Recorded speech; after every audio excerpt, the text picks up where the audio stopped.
Woohoo! This is Math 40, section 5.1, page 2, dos, die. I can't remember any other languages. I'm sure you guys are screaming them at the screen, but I can't think of any of them too. And so what we're going to do is we're going to use those formulas we just studied to help us simplify a couple of expressions. So first expression, I'm going to rewrite it because it's so teeny tiny.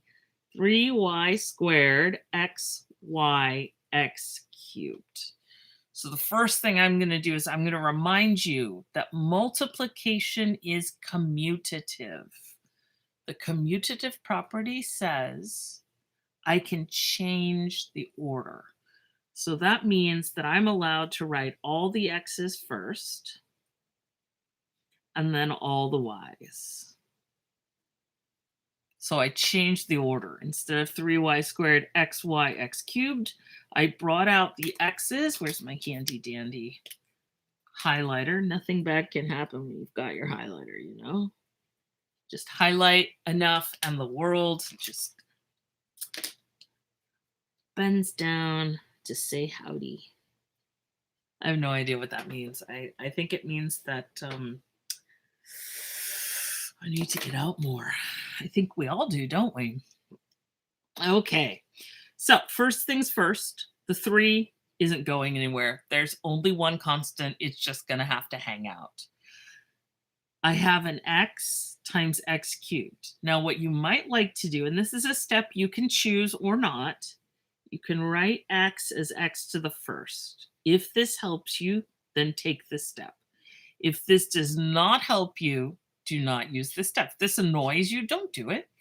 So I got x is x to the first, y is y to the first. And then I look at these two and I say, well, I've got 1 here and 3 here. And you have to remember the formula. If you have 2 bases and 2 exponents, you add the exponents. So I've got 3x to the 4th. There are 4 x's right here. Right here, I've got 2 y's and another y, so there are 3 y's. 2 plus 1 is 3. Bonk. It's done. What do you guys think? Woohoo? Kind of woohoo? Hopefully a little woohoo? Okay, shall we go on? Try something a little bit. This one's going to be more of a stretch. This one was kind of short. I gave you one practice problem and then the death problem, you know, just because I'm feeling, you got to mix it up sometimes. So 6xy cubed all over 3yx, the whole thing squared. Now for this problem, for this problem, there are going to be as many different approaches, possibly as people in the class. Everyone's going to learn to develop their own style. If you've played with these before, then you probably already have your own style, the way you like to do things. So what I'm going to tell you is there's going to be some canceling, and there's going to be some passing around exponents, and you can choose to do this however you like. What I'm going to do is I'm going to stick with the spirit of order of operations, and I'm going to work inside the parentheses first and then move out. Could you take this too and give it out to everybody? Absolutely. That is completely your choice. But let me go ahead. I'm going to blow. And let's see. Let me start with blue. I'm going to highlight the 6 over the 3.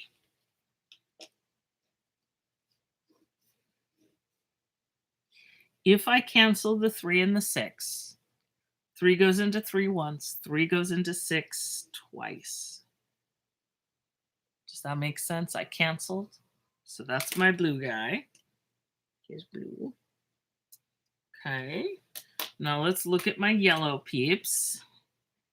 Right here. Oops. Oh my goodness. I went down from the X, but where should I go actually? Over here, right? I've got an X on top and an X on the bottom. Now, if I have an X on the top and an X on the bottom, they just cancel. So I'm just going to cancel those. So I don't have any x's in the final result. Okay. What about, and I'll do these guys in green. What about my y cubed here and my y right there? Oh my goodness, that's getting hard to read. I'm sorry that ended up so hard. I'm not sure I like this the way I've done it. I apologize if I've inadvertently made it just so much harder to read. Y cubed over y. Remember that rule from the first page. If I have variables on the top and the bottom, and I'm specifically talking about this formula, if I have x on top and y on the bottom as my exponents, my new exponent becomes x minus y. So I've got y here, and my top exponent is 3. My bottom exponent is just a y, so that's y to the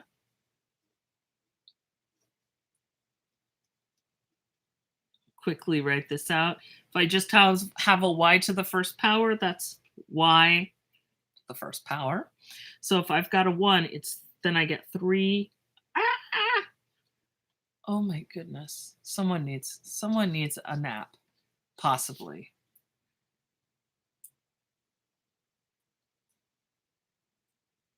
Okay. 3 minus, I will white that out so no one will know what happened. It'll just be our secret. Shh. 3 minus 1. So we end up with 2 times y squared up top. Now I've got a question for you. What the heck happened with the bottom? So let's look again. I had a 3 and a 6. I canceled the 3. I canceled the 6. And that gave me a 2 on top. Okay. And then the x's right here, they cancel completely. And then y cubed over y to the first, I subtracted 3 minus 1, so I got y squared. So everything in the denominator canceled. So if you cancel everything in the bottom or the top of a fraction, if you cancel everything, what's left? You're right. I hope you're right. It's 1. So in fact, do we have to worry about it? Nah. Something over 1 is just that thing. Right? Just the same way that if I had 5 over 1, it would just be 5. So if you cancel everything in the denominator, the whole fraction kind of falls down. So now I've gone from I was pointing at something you can't see anymore. This whole thing cancels down to just 2y squared, which is pretty amazing. Now, the 2, what am I going to do with this? Well, here's the rule. 2 and y squared each get their own version of the exponent. So we give this there and we give this here. Now I'm using arrows, which is dangerous because a lot of people would say, oh, distributive property.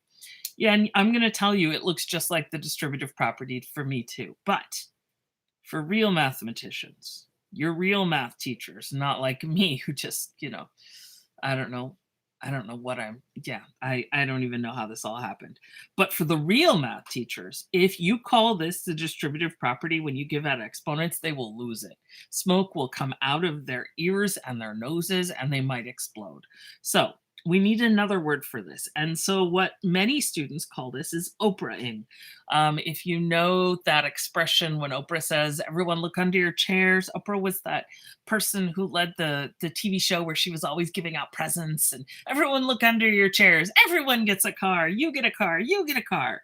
So this is very much like that. Everyone look under your seats. You get a 2. You get a 2. We're going to give out 2s to everyone. So that's Oprahing or just giving out. Okay, what is 2 squared? 2 squared is 4. Now you have to remember this rule. If it's y squared squared, what do you do with the 2 exponents? We multiply them. So we get 4y to the 4th, and we are done. Congratulations. You finished the first section on exponents. Woohoo! Meet me right back here. Let's get into some more rules and some more ways to work with exponents.